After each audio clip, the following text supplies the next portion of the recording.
बच्चों, हमारे देश में बहुत से सामाजिक कार्यकर्ता हुए हैं, समाज सुधारक हुए हैं, जिन्होंने समाज में, देश में व्याप्त बुराइयों को अपने संघर्ष से दूर किया है। उन्हीं में से एक प्रसिद्ध नाम है मेधा काटकर जी का, जिन्होंने अनेक सामाजिक और राजनीतिक बुराइयों को दूर करने के लिए खूब प्रयास किया और संघर्ष किया। नर्मदा बचाओ आंदोलन एक मुख्य आंदोलन है, जिसके माध्यम से उन्होंने अनगिनत समस्याओं को दूर करने का प्रयत्न किया है। तो आज मैं चित्रा बंसल, आपकी हिंदी की अध्यापिका, आपकी हिंदी की पुस्तक उल्लास का वो पाठ पढ़ाने जा रही हूँ जिसमें मेधा पाटकर जी से की गई बातचीत का विवरण है। तो उसके माध्यम से आप उनके बारे में जानेंगे और उनके द्वारा किए गए संघर्ष और प्रयासों के बारे में आपको जानकारी मिलेगी। तो पाठ का नाम है मेधा पाटकर। जनवरी 1997 की एक सुबह सुप्रसिद्ध शिक्षाविद डॉक्टर कृष्ण कुमार के घर का एक कमरा, फर्श पर बिछी दरी पर मेधा बेन बैठी हैं, अपने कागज पत्तर, झोले, समाचार पत्रों और पुस्तकों से घिरी। उनके सरल व्यक्तित्व और शांत चेहरे को देखकर लगता नहीं कि उनका हर दिन कितनी गतिविधियों, कितनी आपाधापी से भरा होता है। आज से लगभग 22 वर्ष पहले मेधा पाटकर ने पर्यावरण से जुड़े नर्मदा बचाओ आंदोलन की मशाल जलाई थी, यानी उसका प्रारंभ किया था। नर्मदा बचाओ आंदोलन श्रीमती मेधा पाटकर ने ही चलाया था, उन्हीं के नेतृत्व में यह आंदोलन चलाया गया था। आज उसका प्रकाश दुनिया के कोने कोने में पहुंच चुका है। आओ इस जुझारू महिला से बातचीत करें और 3 राज्यों में जारी उनके इस संघर्ष के बारे में जानें। तो बच्चों, आज हम इस पाठ के माध्यम से एक बहुत ही प्रसिद्ध समाज सेविका मेधा पाटकर जी के बारे में जानेंगे। यह उनसे लिया गया एक साक्षात्कार है, इंटरव्यू है, और प्रश्न और उत्तर के माध्यम से हम उनके बारे में जानकारी प्राप्त करेंगे कि उन्होंने अपने जीवन में किस किस तरह से कहां-कहां संघर्ष किए और अपने समाज और देश के सुधार के लिए क्या-क्या प्रयास किए। मुकुल, मेधा बेन, नर्मदा आंदोलन के मुख्य मुद्दे क्या हैं? मेधा जी, नर्मदा आंदोलन बड़े बांधों का विरोध करता है। गुजरात में सरदार सरोवर पर बन रहा बांध नर्मदा और उसकी उपनदियों पर बनने वाले बड़े बांधों में से एक है। मुकुल, लेकिन यह तो विकास की परियोजना है। मेधा जी, विकास की कोई परियोजना ठीक है या नहीं, यह तभी तय कर सकते हैं जब यह जांच लें कि इस परियोजना में किसका कितना लाभ और नुकसान है। हमें पता चला कि सरदार सरोवर परियोजना के कारण उजड़ने वाले लोगों में 70% आदिवासी हैं, जिनके गांव, खेत, घर डूबने वाले थे। उन आदिवासियों के साथ मिलकर छानबीन और सरकार से बातचीत करने पर पता चला कि जितना बताया जा रहा है उससे कहीं अधिक हानि इस बांध से होगी। उदाहरण के तौर पर विस्थापित होने वाले लोगों की संख्या 7,000 बताई गई, जबकि आज सरकार ही मानती है कि महाराष्ट्र, मध्य प्रदेश व गुजरात के 41,000 परिवार डूबेंगे। कुल मिलाकर लगभग 10 लाख से अधिक लोग नर्मदा परियोजना से प्रभावित हो रहे थे। तो मेधा जी का मानना ये था कि ऐसा विकास जिससे अनगिनत लोगों को नुकसान हो रहा हो, वह विकास नहीं कहलाया जा सकता। विकास तो वो होता है जिसमें सभी का लाभ हो और नुकसान किसी का ना हो, या लाभ की अपेक्षा हानि कम हो। पर यहाँ तो बहुत बड़ी हानि होने जा रही थी। पानी तो अलग अलग माध्यमों से लिया जा सकता है, पर जमीन दोबारा नहीं बन सकती। हमारा कहना कि बड़े बांध की जगह छोटे छोटे बांध बनाए जाएं। छोटे नाले बांधिए, खेत बांधिए, भूजल को बनाए रखिए। एक बात और, जंगल जब डूबता है तो उसके ऊपर का जंगल बचे हुए लोगों को अपनी जरूरत के लिए काटना पड़ता है। इस कारण 13,000 हेक्टेयर जंगल डूबने पर उससे दोगुना जंगल प्रभावित हो रहा है। यह बताया जा रहा है कि बांध से सूखाग्रस्त क्षेत्रों को पानी मिलेगा, पर वे क्षेत्र इतनी दूर हैं कि कई नदियां पार करके वहां पानी सन 2020 या 2025 में पहुंच पाएगा और सौराष्ट्र, कच्छ जैसी जगहों में पानी पहुंचना भी असंभव सा है। यानी कि मेधा जी ने यह स्पष्ट कर दिया कि सरदार सरोवर बांध बनाने से कितने लोग बेघर हो जाएंगे और कितनी हानि होगी, कितना नुकसान होगा, जिसकी अपेक्षा में उससे होने वाला लाभ बहुत ही कम है। मुकुल: मेधा जी, विकास और विज्ञान की नई तकनीकें आ गई हैं, फिर भी पानी की समस्या क्यों बढ़ती जा रही है? उनका सवाल ये बहुत अच्छा था कि इतना हम तरक्की कर रहे हैं, विज्ञान के क्षेत्र में नई नई तकनीकें आ रही हैं, फिर पानी का अभाव क्यों होता है, पानी की समस्याएं क्यों बढ़ रही हैं? मेधा जी: ऐसा इसलिए है क्योंकि धरती का हरा आच्छादन निपट गया है, मतलब खत्म हो गया है, धीरे धीरे कम होता जा रहा है। कुछ थोड़े से लोग जरूरत से ज्यादा पेड़ पौधे इस्तेमाल करने लगे हैं। जब से समाज में पैसे की बात चलने लगी, तब से यह सब ज्यादा होने लगा। जिसके पास जैसा है वह काट कर ले जाए। पेड़ न होने से पानी जहां गिरता भी है वहां भूजल में समाने की बजाय जमीन पर से बहकर 2-3 महीने में समाप्त हो जाता है। इस कारण सूखा पड़ जाता है और लोग महीनों पानी के लिए तरसते रहते हैं। फिर यही समाधान रह जाता है कि वे दूर दूर से पानी लेकर आएं। कई नदियां सूख जाती हैं तो उसके पार की नदियों से पानी खींचकर लाने की कोशिश की जाती है। तो उन्होंने पानी की समस्या का मुख्य कारण क्या बताया? पेड़ों की कटाई। जब पेड़ कट जाते हैं और जमीन जो है वो पानी को सोख नहीं पाती है, तो वर्षा आती भी है तो पानी यूं ही बह जाता है और व्यर्थ चला जाता है, जमीन के अंदर वो नहीं समा पाता। मुकुल: आप नर्मदा बचाओ आंदोलन से कैसे जुड़ी? मेधा जी: मैं मुंबई की गरीब बस्तियों में सामाजिक कार्य कर रही थी। फिर सोचा कि दूर दराज के आदिवासी इलाकों में भी जाऊं। गुजरात के कुछ संगठनों से संपर्क हुआ तो 1983 के अंत में मुंबई छोड़कर गुजरात आ गई। उत्तर पूर्वी गुजरात के बनासकांठा, साबरकांठा आदि 6-7 आदिवासी प्रांतों में काम करना शुरू किया। कुछ अधिकारियों और वकीलों से नर्मदा की बात मालूम हुई। मुझे लगा कि जब तक लोग एकत्रित होकर आवाज नहीं उठाएंगे तब तक कुछ नहीं हो सकता। पर वह इलाका इतना दूर था कि समझ में नहीं आ रहा था कि लोगों को एकत्रित करने के लिए किसे कहें। पहली बार 3 दिन तक लगभग 100 किलोमीटर चले थे तो थकान से भर गए थे। सोचा कुछ करना है तो स्वयं ही करना होगा। हर 15 दिन के बाद 2 दिन के लिए वहां जाना शुरू किया। लगा कि पूरे देश में विकास के नाम पर जो कुछ चल रहा है, नर्मदा घाटी में हो रही बातें उसका प्रतीक हैं। इसलिए एक जगह झंडा गाड़कर अपनी बात उठाना बहुत जरूरी है। तो मेधा जी समाज के लिए कार्य तो पहले से ही कर रही थी। जब उन्हें नर्मदा नदी पर बनने वाले बांध का पता चला और उससे होने वाले नुकसानों का अंदाजा लगाया गया, तब पता चला कि पूरे देश में विकास के नाम पर जो विनाश हो रहा है, यह उसका एक बहुत बड़ा नमूना है, उदाहरण है, और इसको रोकना बहुत जरूरी है।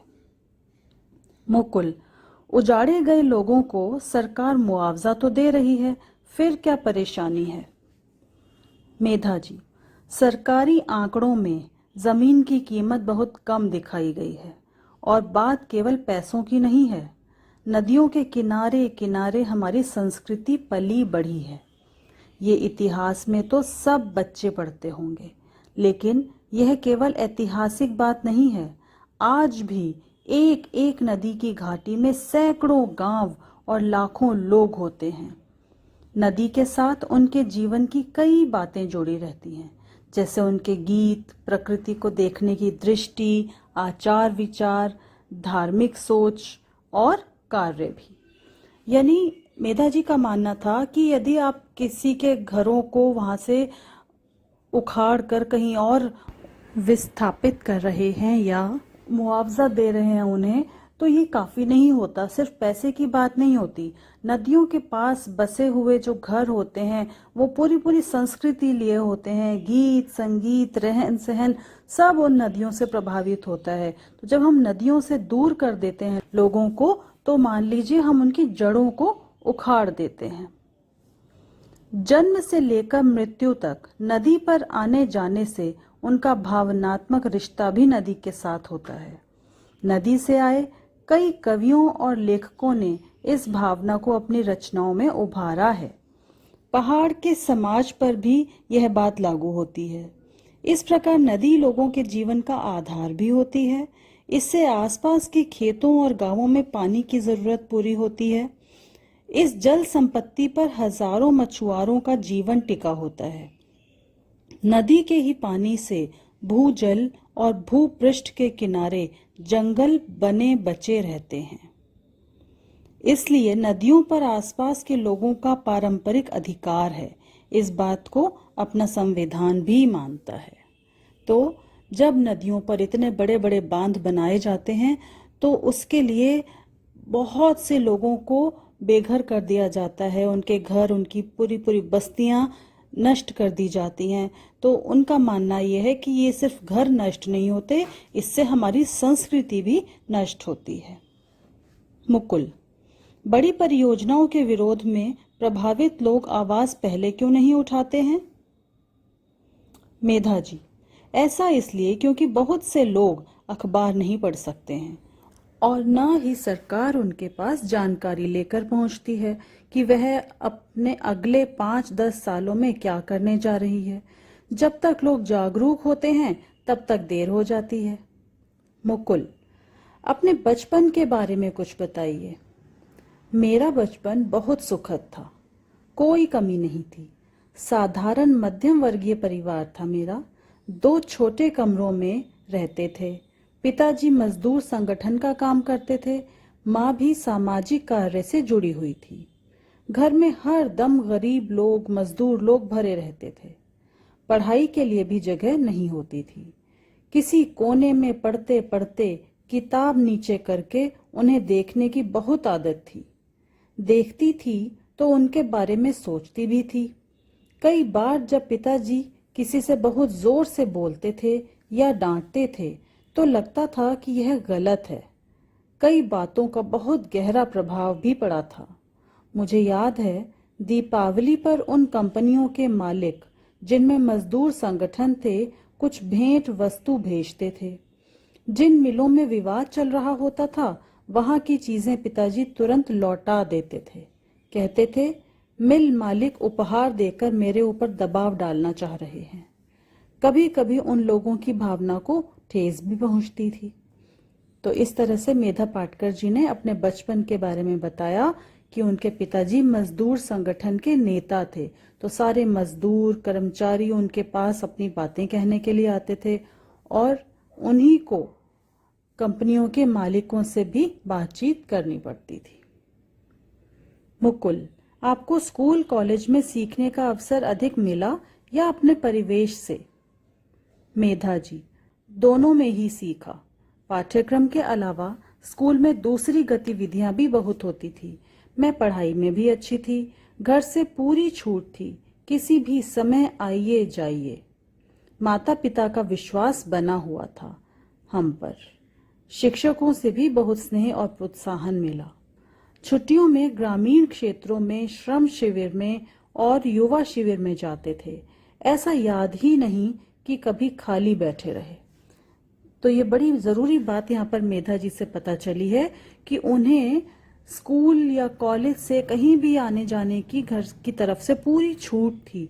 और इस छूट का क्या कारण होता है? ये इतनी छूट हमें कब मिलती है?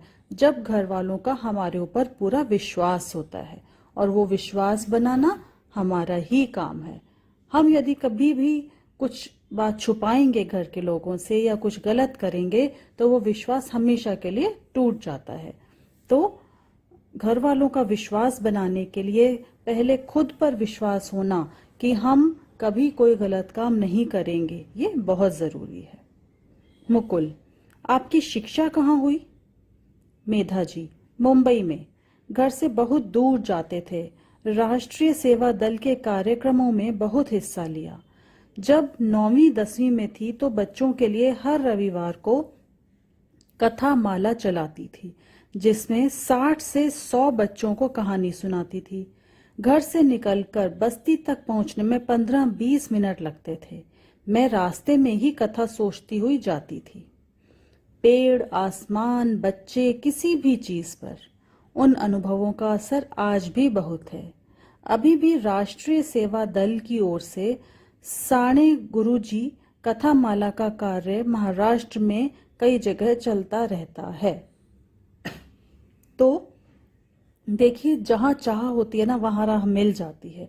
मेधा जी को समाज की सेवा करनी थी, तो अन्य अनेक कार्यों के साथ साथ वो ये कार्य भी करती थी कि 60 से 100 बच्चों को इकट्ठा करके और उन्हें कहानी सुनाती थी। तो ये कहानियां सुनाने से क्या होगा कि उन कहानियों के माध्यम से बच्चों को कुछ ना कुछ सीख दी जाती थी, सीख मिलती थी, उन मनोरंजन भी होता था और उनकी पढ़ने में रुचि भी पैदा होती थी। मुकुल, बड़े शहरों की शिक्षा हमें समाज से नहीं जोड़ती है, इसके लिए क्या किया जा सकता है? मेधा जी, इसके लिए जरूरी है कि संस्थाओं और शालाओं के साथ ऐसे कार्यक्रम बनाए जाएं जिनकी पद्धतियां और उद्देश्य अलग हों। बच्चों के साथ सहभागिता से काम करने की कोशिश हो।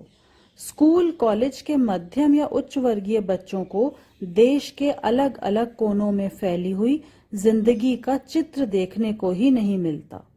मीडिया के असर से ऐसा लगता है कि जानकारी और आदान प्रदान बहुत फैल रहा है, लेकिन ये सब जानकारियां एक विशेष प्रकार की और एक विशेष चौखट में बैठाई हुई होती हैं, जिनसे देश का सही चित्र सामने आता ही नहीं। तो मेधा जी का मानना है कि मीडिया जो है वो वही दिखाती है जैसा कि कुछ लोग चाहते हैं कि बाकी लोगों को नजर आए।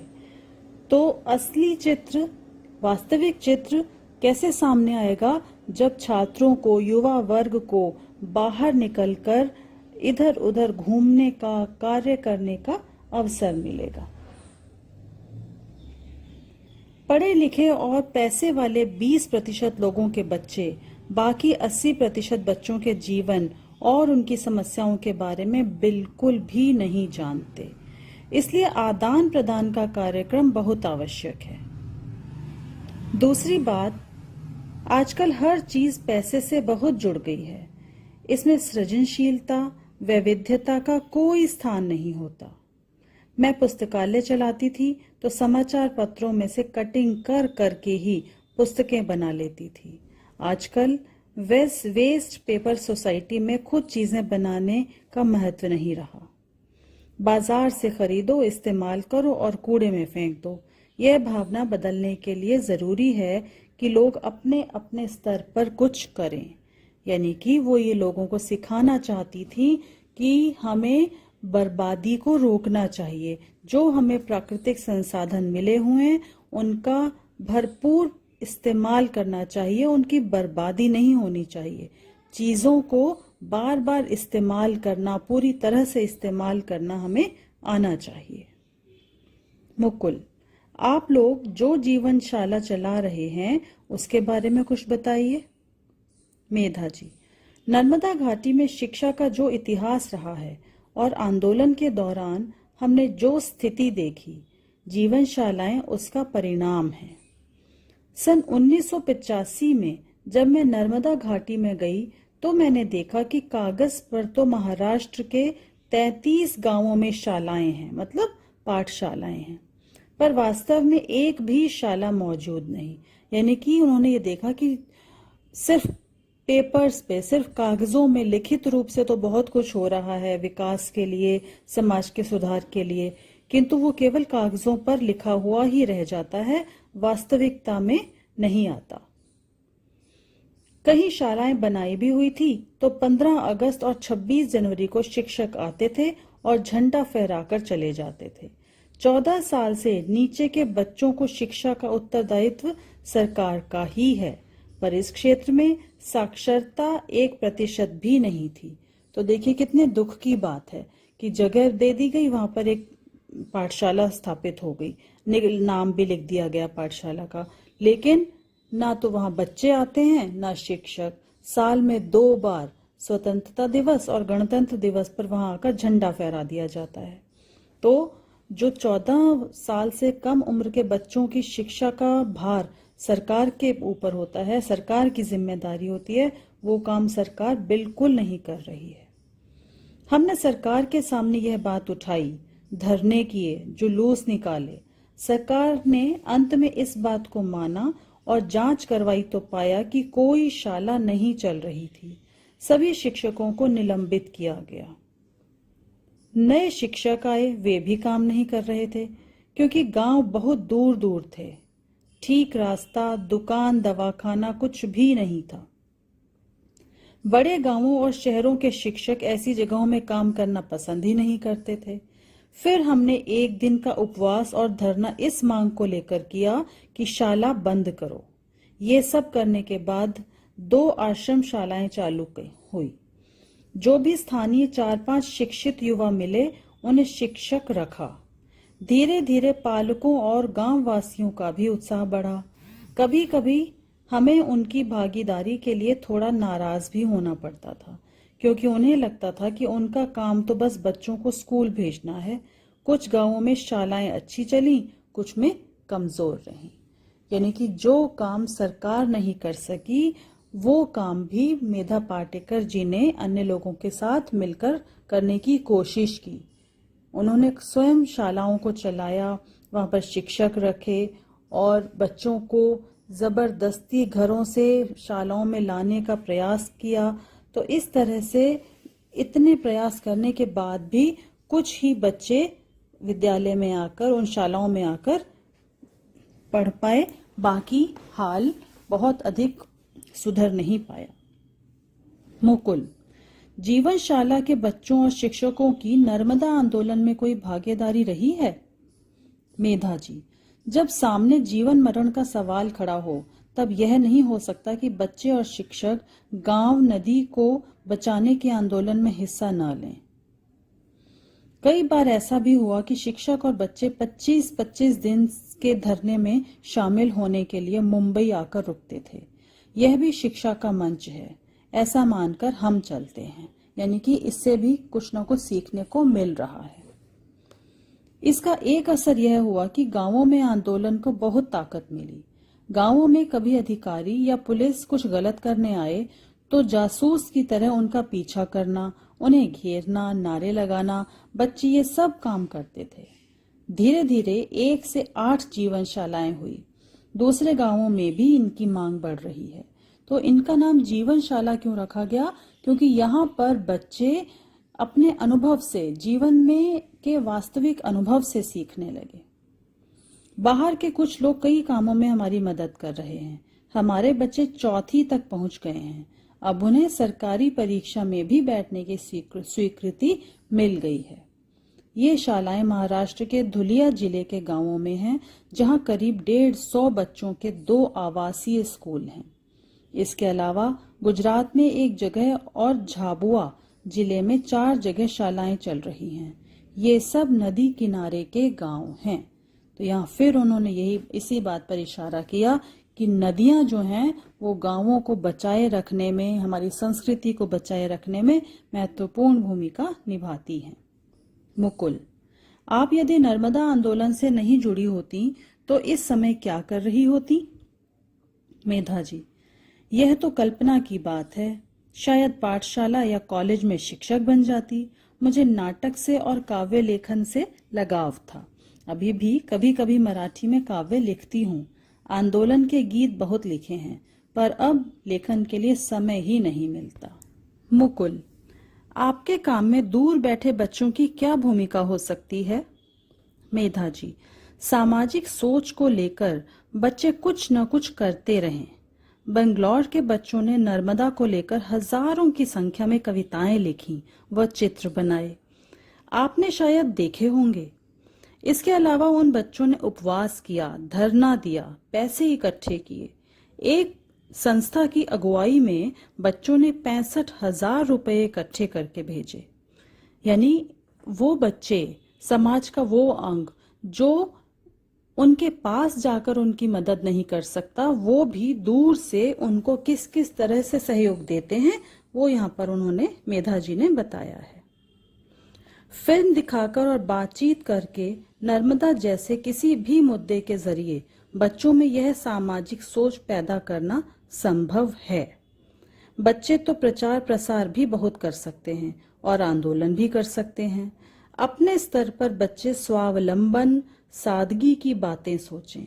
अच्छी चीजें चाहिए, इसके लिए रोना झगड़ना, माँ पिताजी से पैसे मांगना या कभी पांव फिसला तो चोरी करना, ये सब बच्चों के लिए सामान्य सी बात मानी जाती है। इससे ध्यान हटाकर बच्चे समाज के अन्य बच्चों के बारे में सोचें। कम से कम चीजों से संतोष करने की कोशिश करें। हर चीज बाजार से खरीदने की बजाय अपनी सृजनशीलता से चीजें बनाएं। इसमें मजा भी आता है। गांव के और गरीब बच्चों के साथ एक रिश्ता बनाएं। चाय की दुकान पर काम करते बच्चे को देखकर ये गंदा है ऐसा न सोचें।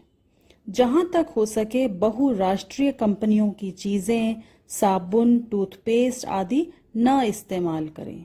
बच्चों का समूह किसी आंदोलन के क्षेत्र में जाए, वहां के लोगों व बच्चों को देखें, समझें, उनके साथ संवाद करें, यानी बातचीत करें। ऐसा करना उनके अपने विकास और देश के विकास के लिए महत्वपूर्ण है। अर्थात मेधा जी का मानना यह है कि बच्चों को केवल विद्यालय की 4 दीवारी में बांधकर नहीं रखना चाहिए, सीमित नहीं रखना चाहिए पाठ्यक्रम तक, बल्कि उन्हें स्कूल से बाहर निकलने के अवसर देने चाहिए। अधिक से अधिक लोगों के साथ वो मिलें, जुलें, बातचीत करें, इस बात को जानें कि उनके देश में, समाज में क्या कुछ हो रहा है, किन चीजों की कमी है और अपने प्राकृतिक संसाधनों को हम किस किस तरह से बचा सकते हैं। तो बच्चों, देखा आपने कि कैसे कैसे लोग हुए हैं दुनिया में जो अपने लिए नहीं औरों के लिए जीते हैं। अपना सुख, चैन, आराम खोकर, त्याग कर, बलिदान करके वो औरों के सुख के लिए, औरों के आराम के लिए, समाज और देश के हित के लिए कार्य करते हैं। तो यदि हमारी सोच भी ऐसी बन जाए तो देश में से, दुनिया में से बुराइयां धीरे धीरे खत्म हो जाएंगी। विद्या प्रकाशन मंदिर प्राइवेट लिमिटेड।